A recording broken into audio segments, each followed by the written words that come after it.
não era o Roberto que conduzia as coisas dele. E meu pai estava acreditando que não estava acontecendo.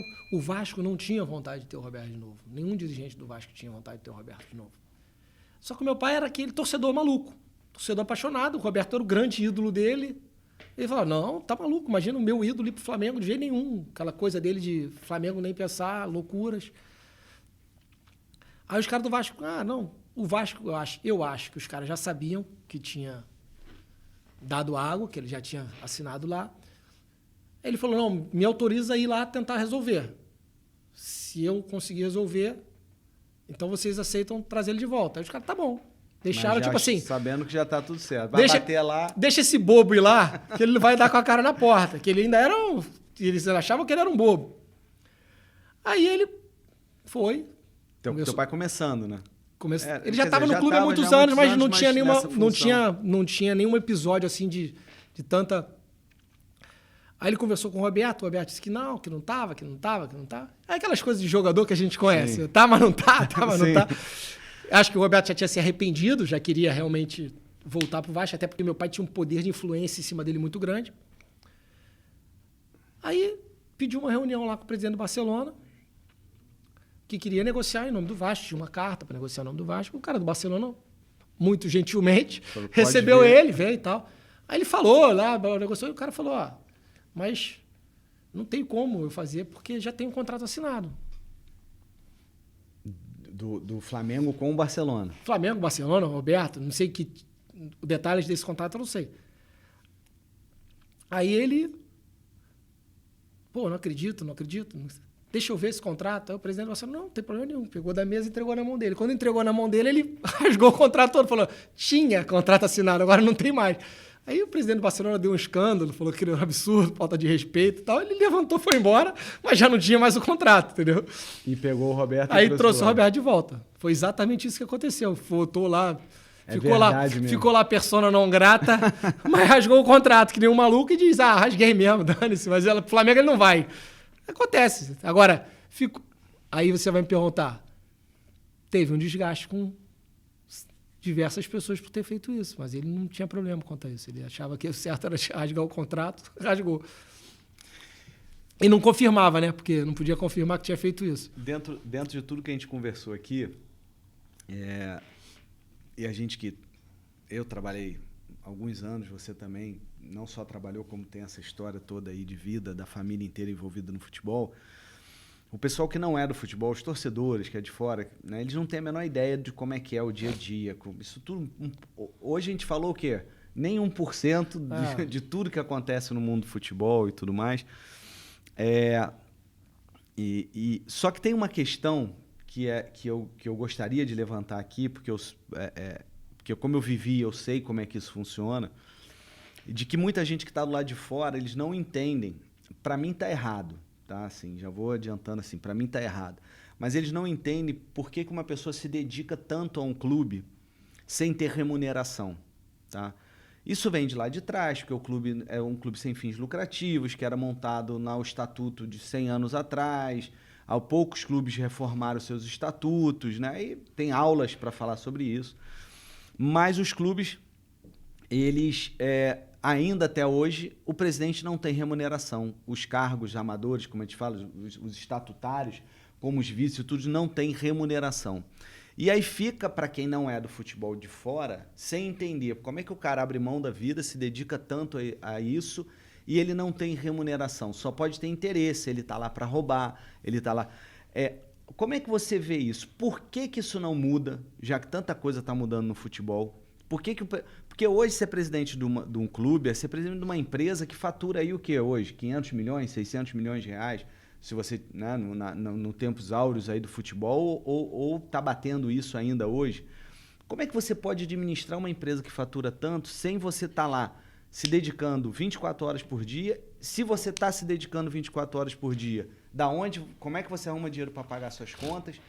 Como é que é isso? Como é que foi isso na tua vida, na vida do teu pai, né, durante anos ele dedicado ao futebol? E a você, que muita gente não entende como é que isso funciona. Então, eu queria que você explicasse. Só para você ter uma ideia, saiu agora a reportagem no jornal que a CBF, o presidente da CBF hoje ganha 200 mil reais por mês de salário. presidente da CBF. Por que o presidente do clube não pode ser remunerado? Por que o vice não pode ser remunerado? Não é questão de não pode.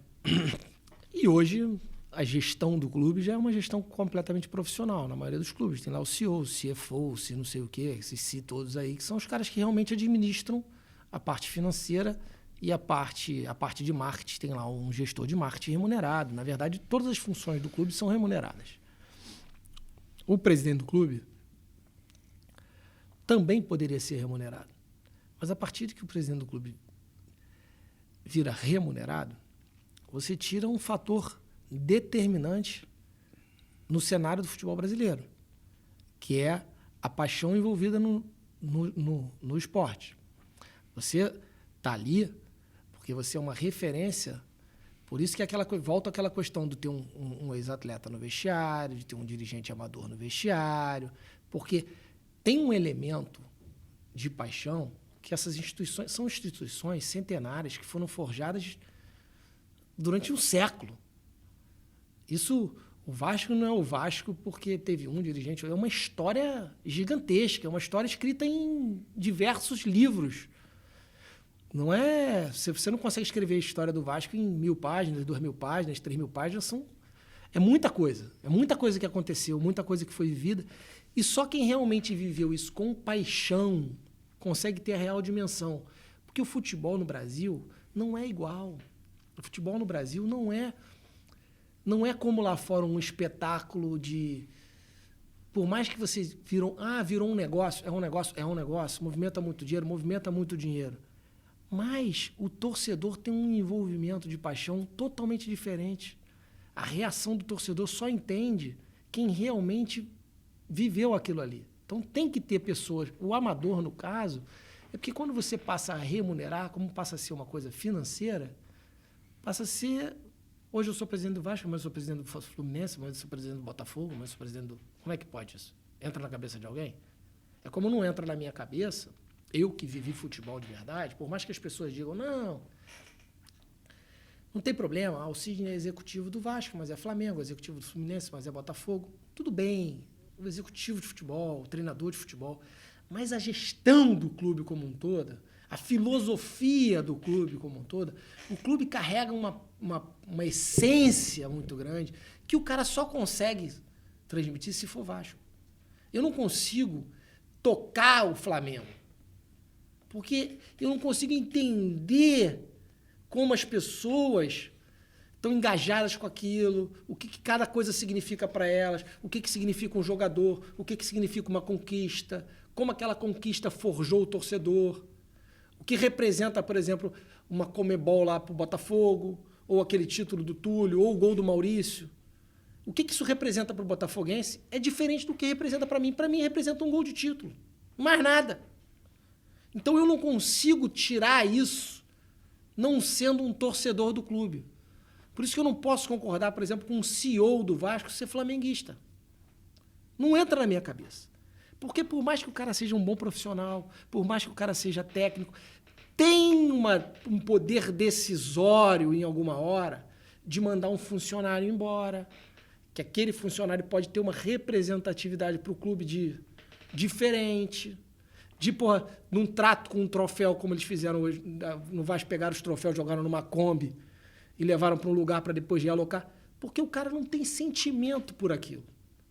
Quando que eu ia pegar um troféu do Vasco, qualquer que seja, e jogasse do lado? Aquilo, o envolvimento que teve para conquistar aquilo, o envolvimento que teve para disputar aquilo, só consegue entender quem realmente é apaixonado por aquilo. Uma cruz de malta pintada, uma camisa, um símbolo. Essas coisas todas têm representatividade para quem realmente é torcedor do clube. Não que eu não seja a favor de uma gestão profissional, muito pelo contrário. Eu acho que tem que ser, quanto mais profissional, melhor. Profissionalizar cada vez mais, enxugar cada vez mais despesa. Mas tem que ter alguém para mostrar para o profissional, isso não dá, porque isso você vai atingir isso. Não é que impedir ele de fazer uma coisa, é de orientá-lo a tomar a melhor decisão. Porque o profissional também toma decisões. Ele pode tomar uma decisão bem embasado, com uma base de sentimento que vai ser passada para ele ou não. Então, quando você tem alguém para passar, é que as pessoas é que as pessoas confundem, acham que porque o cara é um presidente amador, vai fazer o que ele quer e o profissional não. Se o cara for um presidente amador inteligente, o que falta é ser um cara inteligente e saber gerir. Eu fiz uma gestão inteligente do meu departamento. Eu desafio a pegar lá o Anderson, que foi executivo, e dizer que eu interferi numa decisão dele, que eu interferi numa decisão do treinador ou de qualquer área. Agora, eu expunha o que eu pensava e deixava ele tomar a decisão dele. A avaliação dele eu ia fazer no final do ano, renovando o contrato dele ou não. Aí que eu faço, aí que está o dirigente amador para avaliar. Agora, não dá para você ser amador. Se você tem todos os profissionais atuando lá, você não precisa se dedicar 100% do tempo ao clube. O clube, a exposição que você tem no clube, você acaba fazendo outros negócios. Se você é advogado, você arruma cliente. Se você é de uma empresa, você faz contato para fazer outros negócios. O futebol abre portas. É por isso que o médico quer ser ortopedista de clube, claro, ninguém fala nada. O médico quer trabalhar lá de ortopedista do clube para ganhar uma merreca, porque lota o consultório. É tudo igual. Para o presidente do clube serve a mesma coisa. Se o cara tem uma empresa que é um distribuidor, por exemplo, quantas portas ele abriu para... Então não é assim também. Não é que não é remunerado. Tem uma remuneração indireta ou pela política, se ele souber fazer negócios que não sejam influenciados, né? que não causem influência no clube, exatamente, ele vai fazer outros negócios. O cara pode ser avaliado sendo amador ou sendo profissional, não quer dizer nada isso.